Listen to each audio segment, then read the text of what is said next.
ವ್ಯವಸಾಯ ಸೇವಾ ಸಹಕಾರ ಬ್ಯಾಂಕಿನ 2024-25ನೇ ಸಾಲಿನ ಸರ್ವ ಸದಸ್ಯರ ಸಭೆಯ ಅಧ್ಯಕ್ಷತೆಯನ್ನು ವಹಿಸಿರ್ತಕ್ಕಂಥ ಸೀನಣ್ಣವರೇ, ಉಪಾಧ್ಯಕ್ಷರಾದಂಥ ವೆಂಕಟೇಶಣ್ಣವರೇ, ಸ್ನೇಹಿತರು ಮಾಜಿ ಅಧ್ಯಕ್ಷರು ಆದಂಥ ರಾಜೂರವರೇ, ಅವರ ಶ್ರೀಮತಿಯವರಾದಂಥ ಚಂದ್ರಕಳಮ್ಮನವರೇ, ನಮ್ಮ ತಾಲೂಕ್ ಪಂಚಾಯಿತಿ ಮಾಜಿ ಸದಸ್ಯರು, ಗ್ರಾಮ ಪಂಚಾಯತ್ ಮಾಜಿ ಅಧ್ಯಕ್ಷರಾದ ಚಂದ್ರಾಯಪ್ಪನವರೇ, ನಮ್ಮ ಯಳಗೊಂಡಳ್ಳಿ ಮಂಜುನಾಥ ಸ್ವಾಮಿಯವರೇ, ಪ್ರಭೇಶ್ರವರೇ,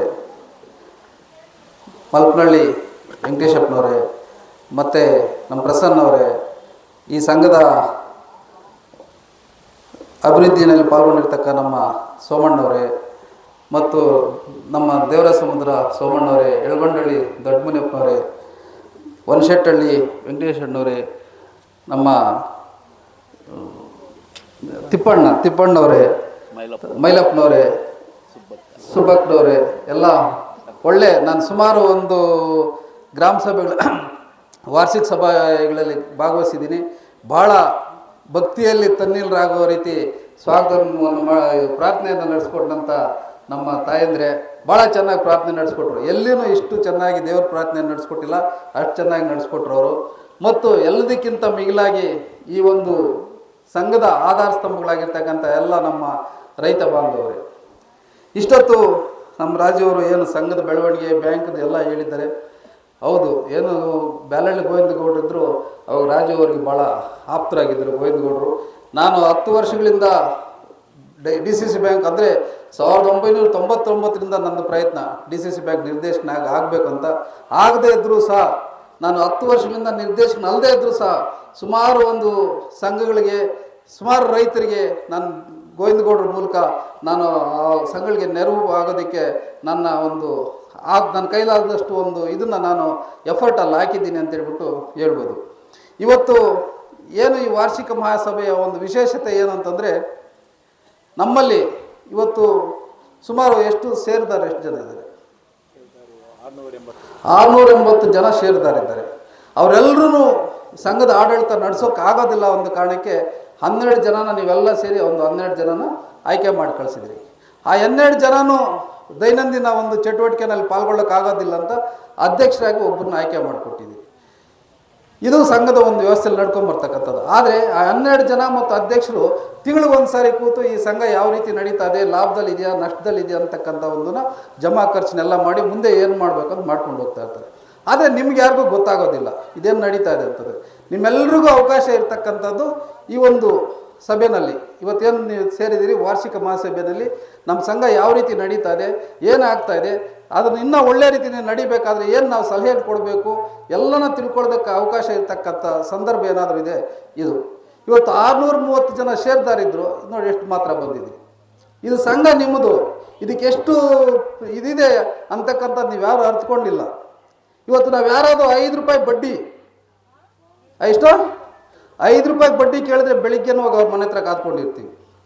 ಇಲ್ಲಿ ಕೊಡ್ತಕ್ಕಂಥದ್ದನ್ನು 0% ಬಡ್ಡಿ, ರೈತರಿಗೆ 0% ಬಡ್ಡಿನಲ್ಲಿ ಸಾಲ ಕೊಡ್ತೀವಿ. ಆದರೆ ಇಲ್ಲಿ ಬಂದು ನಮ್ಮ ಸಮಯವನ್ನು ನಾವು ಕಳೆಯೋದಕ್ಕೆ ಇದಾಗ್ತಲ್ಲ. ಇದು ಭಾಳ ಮಹತ್ವ ಇರ್ತಕ್ಕಂಥದ್ದು. ಇವತ್ತೇನಾದರೂ ನಮ್ಮ ರೈತರ ಒಂದು ಜೀವನಾಡಿ ಇರ್ತಕ್ಕಂಥದ್ದು ಜಿಲ್ಲೆಯಲ್ಲಿ ಒಂದು DCC ಬ್ಯಾಂಕು, ಇನ್ನೊಂದು ಮಿಲ್ಕ್ ಯೂನಿಯನ್. ಕರೋನಾ ಕಾಲದಲ್ಲಿ ಕೂಡ ನಮ್ಮ ರೈತರನ್ನ ಯಾರಾದರೂ ಕೈ ಹಿಡಿದಿರ್ತಕ್ಕಂಥ ಸಂಸ್ಥೆ ಇದೆ ಅಂತಂದರೆ ಅದು ಮಿಲ್ಕ್ ಯೂನಿಯನ್ನು ಮತ್ತು DCC ಬ್ಯಾಂಕು. ಈ ಒಂದು ಸಂಸ್ಥೆಯನ್ನು ಉಳಿಸ್ಕೊಳ್ತಕ್ಕಂಥ ಜವಾಬ್ದಾರಿ ನಮ್ಮ ರೈತಾಪಿ ವರ್ಗದವರು ಮತ್ತು ನಮ್ಮ ತಾಯಂದ್ರ ಮೇಲಿದೆ. ಇವತ್ತೇನು ಗೋವಿಂದಗೌಡರು ಈ ಬ್ಯಾಂಕಿನ ಸಾರಥ್ಯ ವಹಿಸ್ಕೊಳ್ಳೋದಕ್ಕೆ ಮುಂಚೆ ಸೊಸೈಟಿಲಿ ಇದೆ ಅನ್ನೋದು ಕೂಡ ಗೊತ್ತಿರಲಿಲ್ಲ. ನಮ್ಮ ಸೋಮಣ್ಣವ್ರು ಕೂಡ ಕಾರ್ಯದರ್ಶಿಗೆ ಎಲ್ಲ ಅವರು ಏನಕ್ಕೂ ಇದು ಸುಮ್ಮನೆ ಏನೋ ಆ ಫುಡ್ಗೋಸ್ಕರ ಬರ್ತಾ ಇದ್ದಾರೆ, ಅಷ್ಟು ಬಿಟ್ಟರೆ ಬೇರೆ ಏನೂ ಇರಲಿಲ್ಲ. ನಾನು ಸಹ ಸುಮಾರು 85ನೇ ವರ್ಷದಿಂದ ಈ ಒಂದು ಸಹಕಾರ ಸಂಘದಲ್ಲಿ ಹನಮನಹಳ್ಳಿಯಲ್ಲಿ ನಾನು ಸದಸ್ಯನಾಗಿ ಎಲ್ಲ ಕಾರ್ಯನಿರ್ವಹಿಸ್ತಾ ಇದ್ದೀನಿ. ಅವತ್ತೆಲ್ಲ ಬರೀ 300 ರೂಪಾಯಿ, 500 ರೂಪಾಯಿ, 1000 ರೂಪಾಯಿ ಸಾಲ ಕೊಡ್ತಾ ಇದ್ದೀನಿ. 1000 ರೂಪಾಯಿ ಆದರೆ 10,000 ರೂಪಾಯಿ ಸಾಲ ಕೊಟ್ಟರೆ 1000 ರೂಪಾಯಿ ದುಡ್ಡು ಹಿಡ್ಕೊಳ್ತಾ ಇದ್ರು. ಏನಕ್ಕೆ? ಪರ್ಸೆಂಟೇಜು ಅಂತ ಸೋಮಣ್ಣವ್ರಿಗೆ ಗೊತ್ತಿರುತ್ತೆ. ನಾನು ಅಧ್ಯಕ್ಷನಾಗಿದ್ದೆ, ಆವಾಗ ಕೊಟ್ಟಂಥ ಹಣನ ನನಗೆ ಶೇರ್ ಕೊಡ್ತಾಯಿದ್ರು. ಏನೋ ನಮ್ಮ JMನವ್ರ ಸೆಕ್ರೆಟರಿ ಇದ್ರು, ಅವರು ನನಗೂ ಶೇರ್ ಕೊಡ್ತಾರೆ, ಸರ್ ನಿಮ್ಮ ಅಧ್ಯಕ್ಷರು ಪಾಲು ಅಂತ. ನಾನು ಅವಾಗಲೇ ರೈತನ ಕರೆದ್ಬಿಟ್ಟು, ನೋಡಪ್ಪ ನನಗೆ ಇಷ್ಟು ದುಡ್ಡು ಕೊಟ್ಟಿದ್ದಾರೆ, ನಿಮ್ಮ ದುಡ್ಡಲ್ಲಿ ತೊಗೊಳ್ಳಿ ಅಂತ ವಾಪಸ್ ಕೊಡ್ತಾಯಿದ್ದೆ. ಕಾರಣ ಏನಂತಂದರೆ ಏನು ಇವತ್ತು ಈ ದೇಶದ ಬೆನ್ನೆಲುಬು ರೈತ ಅಂತ ಏನು ಹೇಳ್ತೀವಿ, ಅವರ ಬೆನ್ನೆಲುಬನ್ನು ಮುರಿತಕ್ಕಂಥ ಕೆಲಸ ಎಲ್ಲ ಸರ್ಕಾರಗಳು ಮಾಡ್ತಾರೆ. ಆದರೆ ನಮ್ಮ ವೈದ್ಯನಾಥನ್ ವರದಿ ಬಂದ ಮೇಲೆ ಈ ರೀತಿ ಏನು ಸಂಘಗಳಿತ್ತು ಅದು ಮತ್ತೆ ಜೀವ ಪಡ್ಕೊಂಡು ಮುಂದೆ ಬಂದಿದೆ ಅಂತ ಹೇಳ್ಬೋದು. ಭಾಳಷ್ಟು ಲಕ್ಷಾಂತರ ರೂಪಾಯಿ, ಕೋಟ್ಯಾಂತರ ರೂಪಾಯಿ ಸಾಲಗಳು ಮೊದಲು ಇದ್ದಿದ್ದನ್ನು ಎಲ್ಲವನ್ನು ಒಂದೇ ಸಾರಿ ಮನ್ನಾ ಮಾಡಿ ಹೊಸ ಇದನ್ನು ಮಾಡಿಕೊಟ್ಟಿದೆ. ಭಾಳಷ್ಟು ಸೊಸೈಟಿಗಳಲ್ಲಿ ಸುಮಾರು ದುಡ್ಡು ವೈದ್ಯನಾಥನ್ ವರದಿನಲ್ಲಿ ಮನ್ನಾ ಆಗಿದೆ. ಆದರೆ ಇವತ್ತು ನಷ್ಟ ಯಾಕೆ ಬರ್ತಾ ಇದೆ, ಗ್ಯಾಪ್ ಏನಕ್ಕೆ ಆಗ್ತಾ ಇದೆ ಅಂತಂದರೆ ಸರ್ಕಾರದಿಂದ ಸರಿಯಾದ ಸಮಯಕ್ಕೆ ಇವತ್ತು ನಮಗೇನು 0% ಬಡ್ಡಿ ಅಂತ ಕೊಡ್ತಾರೆ, ಆ ಬಡ್ಡಿ ಹಣವನ್ನು ಸಕಾಲಕ್ಕೆ ಬ್ಯಾಂಕಿಗೆ ಅವರು ತುಂಬಿದ್ರೆ ಸರ್ಕಾರ, ನಮ್ಮ ಸಂಘಗಳು ಸಾಲ ಮತ್ತೆ ಈ ರೀತಿಯ ಏನೋ ನಷ್ಟಕ್ಕೆ ಒಳಗಾಕಂಥ ಪರಿಸ್ಥಿತಿ ತಪ್ಪುತ್ತೆ. ಅದನ್ನು ನಾವೆಲ್ಲರೂ ಸೇರಿ ಏನು ನಮ್ಮ ಒಂದು ಶಾಸನ ಸಭೆಯ ಅಭ್ಯರ್ಥಿಗಳಿದ್ದಾರೆ, ನಮ್ಮ ಶಾಸಕರು ಎಲ್ಲ ಶಾಸಕರಲ್ಲಿ ನಾವೆಲ್ಲರೂ ಮನವಿ ಮಾಡಬೇಕಾಗಿದೆ. ಸರ್ಕಾರದ ಮೇಲೆ ಒತ್ತಡ ಹಾಕಿ ಸರಿಯಾದ ಸಮಯಕ್ಕೆ ಆ ಬಡ್ಡಿನ ಬಿಡುಗಡೆಗೊಳಿಸೋದಕ್ಕೆ ನಾವು ಮಾಡಬೇಕಾಗುತ್ತೆ. ಇವತ್ತು ನಮ್ಮ ಒಂದು ಏನು ಈ ಸೊಸೈಟಿ ಇದೆ, ಈ ಸೊಸೈಟಿ ಯಾವ ರೀತಿ ಆದಾಯ ಬರುತ್ತೆ ಅಂತಂದರೆ, ಏನು ನೀವೆಲ್ಲ ಸಾಲ ಪಡ್ಕೊಳ್ತೀರಿ, DCC ಬ್ಯಾಂಕಿಂದ ಏನು ಸಂಘದ ಮೂಲಕ ರೈತರಿಗೆ ಸಾಲ ಕೊಡ್ತೀವಿ, ಆ ಸಾಲ ಮರುಪಾವತಿ ಆಗಿ ಆ ಬಡ್ಡಿ ಏನು ಕ್ಲೈಮ್ ಆಗುತ್ತೆ ಸರ್ಕಾರದಿಂದ, ಬಡ್ಡಿ ಏನು DCC ಬ್ಯಾಂಕ್ ಬರುತ್ತೆ, ಅದರಲ್ಲಿ ನಮಗೆ 2% ನಮ್ಮ ಸಂಘದಿಂದ ಎಷ್ಟು ಬಡ್ಡಿ ಹೋಗಿರುತ್ತೆ ಅದರಲ್ಲಿ 2% ಹಣ ಮಾತ್ರ ನಮ್ಮ ಸಂಘಕ್ಕೆ ಬರುತ್ತೆ. ಅದು ಬಿಟ್ಟರೆ ಬೇರೆ ಮೂಲ ಯಾವುದೂ ಇಲ್ಲ. ಇವತ್ತು SHG ಸಾಲ ಅಷ್ಟೇ, ಕಾರಲ್ಲಿ ತೊಗೊಂಬಂದು ಮೂಟೆಗಳು ತುಂಬ್ಕೊಂಬಂದು ಇಡೀ ದೇಶದಲ್ಲೇ ಅದೆಲ್ಲ ನ್ಯಾಷನಲ್ ಟಿವಿಗಳಲ್ಲೆಲ್ಲ ಬಂತು. ದುಡ್ಡನ್ನು ಈ ರೀತಿ ಕೊಡ್ತಾ ಇದ್ದಂತೆ, ಆದರೆ ಅದು ಕೊಡೋಕೆ ಅವಕಾಶ ಇಲ್ಲ. ಯಾವುದೇ ದುಡ್ಡನ್ನು ನೇರವಾಗಿ ನಗದು ರೂಪದಲ್ಲಿ ಕೊಡೋಕೆ ಅವಕಾಶ ಇಲ್ಲ. ಆದರೂ ಸಹ ಅವರು ಅದೊಂದು ಧೈರ್ಯ ಮಾಡಿ ನಮ್ಮ ಏನು ತಾಯಂದಿರಿದ್ದಾರೆ ಅವ್ರು ಬ್ಯಾಂಕಿಗೆ ಅಲಿಯೋದು ಬೇಡ ಅನ್ನೋ ಒಂದು ಕಾರಣಕ್ಕೋಸ್ಕರ ಗ್ರಾಮಗಳಿಗೆ ತಗೊಂಬಂದು ಕೊಟ್ಟರು. ಇವತ್ತು ಅದೇನಾಗಿದೆ, ತಾವೆಲ್ಲ ಇಲ್ಲಿದ್ದೀರಿ, ಇವತ್ತು ಏನು ತಾಯಂದಿರಿದ್ದೀರಿ, ನೀವು ಧರ್ಮಸ್ಥಳ ಸಂಘದಲ್ಲಿ ಯಾರ್ಯಾರು ಸದಸ್ಯರಾಗಿದ್ದು ಸ್ವಲ್ಪ ಕೈ ಎತ್ತೀರಾ? ಅಲ್ಲಿ ಕೂತ್ಕೊಂಡಿರೋರು ಧರ್ಮಸ್ಥಳ ಸಂಘದಲ್ಲಿ ಸಾಲ ತಗೊಂಡವ್ರು 8 ಜನ ಇದ್ದೀರಿ, ಕೈ ಎತ್ತೀರಾ? ಇಷ್ಟೇ ಜನನ ತಗೊಂಡಿರೋದು? ಯಾರಾದ್ರೂ ಒಂದು ಕಂತು ಇವತ್ತಿಗೆ ಏನಾದ್ರು ಬಾಕಿ ಇದ್ದೀರಾ? ಬಾಕಿ ಇರೋರು ಯಾರಾದ್ರೆ ಕೈ ಎತ್ರಿ. ಎಷ್ಟು ಬಡ್ಡಿ ಹೇಳಿ ಅಲ್ಲಿ? ಎಷ್ಟು % ಬಡ್ಡಿ? 16%. ಬಟ್ ಅವ್ರೇನು ಕೆಟ್ಟ ರೀತಿಯನ್ನು ಮಾಡ್ತಲ್ಲ. ಧರ್ಮಸ್ಥಳ ಸಂಸ್ಥೆಯವರು ಏನು ಸಾಲ ಕೊಡ್ತಾ ಇದ್ದಾರೆ ಅವ್ರು ಒಳ್ಳೆ ರೀತಿಯಲ್ಲಿ ಇವತ್ತು ನಮಗೆ ಇವತ್ತೆಲ್ಲ ನಮ್ಮ ಹಳ್ಳಿಗಾಡಿನ ಹೆಣ್ಮಕ್ಕಳ ರೈತರ ಜೀವನವನ್ನು ಕಟ್ಕೊಟ್ಟಿದ್ದಾರೆ. 16% ಬಡ್ಡಿ ತಗೊಳ್ತಾ ಇದ್ದಾರೆ ಅನ್ನೋದ್ರ ಬಗ್ಗೆ ನಮಗೆ ಆಕ್ಷೇಪಣೆ ಇಲ್ಲ. ನಮ್ಮ ರೈತರ ಬದುಕನ್ನು ಕಟ್ಕೊಟ್ಟಿದ್ದಾರೆ. ಆದರೆ 16% ಬಡ್ಡಿನ ಪ್ರತಿ ವಾರ ತಗೊಂಡು ಕರೆಕ್ಟಾಗಿ ಕಟ್ತೀರ. ಇಲ್ಲಿ ಶೂನ್ಯ ಬಡ್ಡಿ. ಇದನ್ನು ಯಾರೋ ಅಪಪ್ರಚಾರ ಹೇಳಿದ್ರು ನಿಮ್ಮ ಸಾಲ ಮನ್ನಾ ಆಗೋಗುತ್ತೆ ಅನ್ನೋ ಮಾತ್ರಕ್ಕೆ ಅವ್ರ ಮಾತು ನಂಬ್ಕೊಂಡು ಇದ್ದೋಗಿದ್ದೀರ. ಇವತ್ತು ಚಿನ್ನದ ಮೊಟ್ಟೆ ಇಡ್ತಕ್ಕಂಥ ಕೋಳಿ ದಿನ ಚಿನ್ನದ ಮೊಟ್ಟೆ ಇಡ್ತಾ ಇತ್ತು. ಯಾರು ಹೇಳ್ದಿದ್ದು ಯಾವತ್ತು ದಿನ ಮೊಟ್ಟೆ ಇಡ್ತಾ ಇರ್ತದೆ, ಯಾವಾಗ ಇಷ್ಟ ಆಗೋದು ಅಂತೇಳಿ ಕೊಯ್ದು ಹಾಕಿರುತ್ತೆ. ಮತ್ತು ಮೊಟ್ಟೆನೂ ಇಲ್ಲ, ಕೋಳಿನೂ ಇಲ್ಲ. ಇವತ್ತು ನಿಮ್ಮ ಪಾಲಿಗೆ ಚಿನ್ನದ ಮೊಟ್ಟೆ ಇಡ್ತಕ್ಕಂಥದ್ದು ಈ ಸಂಸ್ಥೆ. ಇದನ್ನು ಉಳಿಸ್ಕೋಬೇಕಾಗಿರೋದು ನಮ್ಮೆಲ್ಲರ ಕರ್ತವ್ಯ. ಏನಿದೆ ಸಾಲ ಇವತ್ತು ಏನು ವಿತರಣೆ ಆಗಕ್ಕೆ ಆಗ್ತಾ ಇಲ್ಲ ಅಂತಕ್ಕಂಥ ನಮ್ಮೆಲ್ಲರಿಗೂ ಗೊತ್ತಿದೆ. ಏನು ರಾಜಕೀಯ ಒಂದು ಪ್ರವೇಶ ಆಯಿತು, ಈ ಒಂದು ಬ್ಯಾಂಕಿನ ವ್ಯವಹಾರದಲ್ಲಿ ರಾಜಕೀಯ ಪ್ರವೇಶ ಆಗಿ ಇವತ್ತು ಈ ಒಂದು ಅಧೋಗತಿಗೆ ಬಂದಿದೆ. ಯಾವುದೇ ಸಹಕಾರಿ ಕ್ಷೇತ್ರದಲ್ಲಿ ರಾಜಕೀಯದಿಂದ ದೂರ ಇರಬೇಕು.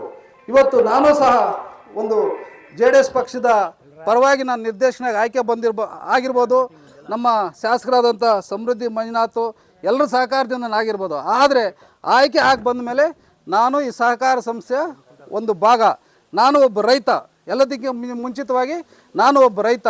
ಯಾವ ರೈತರ ಕಷ್ಟ ಏನು ಅಂತಕ್ಕಂಥದ್ದು ನನಗೂ ಗೊತ್ತಿದೆ. ಆದ್ದರಿಂದ ಇವತ್ತು ನನಗೆ ಎಲ್ಲ ಸೊಸೈಟಿ ತಾಲೂಕಿನಲ್ಲಿ ಇರ್ತಕ್ಕಂಥ ಎಲ್ಲ ಸಂಘ ಸೊಸೈಟಿಗಳು ನನಗೊಂದೇ. ದೇವರ ಸಮುದ್ರ ಹನುಮನಹಳ್ಳಿ ನನ್ನ ಸ್ವಂತ ಸೊಸೈಟಿ ಎಷ್ಟು ಮುಖ್ಯನೋ ದೇವರ ಸಮುದ್ರ ಸಹ ಅಷ್ಟೇ ಮುಖ್ಯ. ನಾನು ಎಲ್ಲರಲ್ಲಿ ಮನವಿ ಮಾಡ್ತಕ್ಕಂಥದ್ದು ಏನಂತಂದರೆ, ಇವತ್ತು ಬರೀ KCC ಸಾಲ 1,43,00,000 ಮಾತ್ರ ಇದೆ. ನಮ್ಮ ರೈತರು ಇವತ್ತು ಏನು ಸರ್ಕಾರ ಇವತ್ತು ಬಡ್ಡಿ ರಹಿತವಾಗಿ ಸಾಲ ಕೊಡ್ತಾ ಇರ್ತಕ್ಕಂಥ ಉದ್ದೇಶ ಏನಂತಂದರೆ, ರೈತರ ಜೀವನ ಮಟ್ಟ ಸುಧಾರಿಸಬೇಕಾದ್ರೆ ಅವರ ಭಾಳಷ್ಟು ನಷ್ಟ ಹೊಂದುತ್ತಾ ಇರ್ತಾರೆ. ವ್ಯವಸಾಯದಲ್ಲಿ ಬಡ್ಡಿ ಇಲ್ಲದೆ ಸಾಲ ಕೊಟ್ಟರೆ ಕನಿಷ್ಠ ಪಕ್ಷ ಅವರ ಒಂದು ಜೀವನ ಮಟ್ಟ ಸುಧಾರಣೆ ಆಗ್ಬೋದು ಅನ್ನೋ ಕಾರಣಕ್ಕೋಸ್ಕರ ಇವತ್ತು ಬಡ್ಡಿ ರಹಿತವಾಗಿ ಸಾಲ ಕೊಡ್ತಾ ಇದ್ದಾರೆ. ಇದುವರೆಗೂ 3 ಲಕ್ಷ ರೂಪಾಯಿ ಇತ್ತು ಬಡ್ಡಿ ರಹಿತವಾಗಿ, ಈಗ 5 ಲಕ್ಷ ಮಾಡಿದ್ದಾರೆ.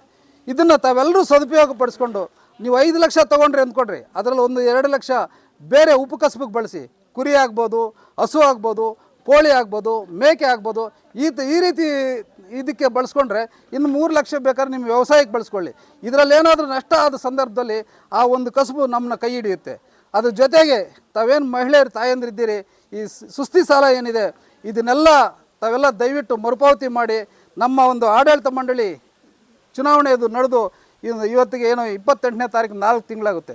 ಆದರೆ ಇದುವರೆಗೂ ಸಹ ನಾನು ನಮ್ಮ ಬ್ಯಾಂಕ್ ಒಳಗಡೆ ಕಾಲಿಟ್ಟಿಲ್ಲ. ಕಾರಣ ಏನಂತಂದರೆ ಯಾರೇ ಬಂದರೂ ಏನೇ ಒಂದು ನಮ್ಮ ಒಂದು ಸಂಸ್ಥೆಗೆ ಈ ರೀತಿ ಒಂದು ನೆರವು ಒದಗಿಸಿ ಅಂತಂದರೆ ನಾವು ಕೊಡಲಿಕ್ಕೆ ಆಗ್ತಾಯಿಲ್ಲ.